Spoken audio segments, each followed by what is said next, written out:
One of the things she says early on is that vulnerability is not weakness.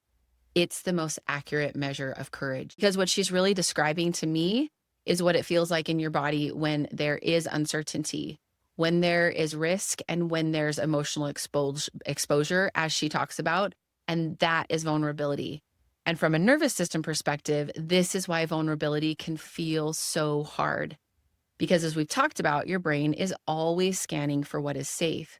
And anything that feels uncertain, anything that feels exposing, anything that feels like a risk can be interpreted as a potential threat. Not because it is dangerous, but because your nervous system is trying to protect you. There's a story she shares where she was talking with members of the special forces and she asked them if they could think of a single example of courage that did not involve vulnerability. And one of the men who had served multiple tours said he could not think of any.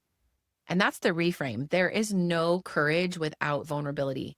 And when you start to bring this into real life, vulnerability doesn't always look like some big emotional moment. And I want you just to sit with that for a second. Because for a lot of us, depending on how we were raised, vulnerability most likely didn't feel like courage. For many I know and have worked with, being vulnerable meant feeling unsafe. It maybe meant feeling exposed, and it was maybe even dangerous. And so over time, your nervous system had to adapt. It learned how to protect you from that feeling.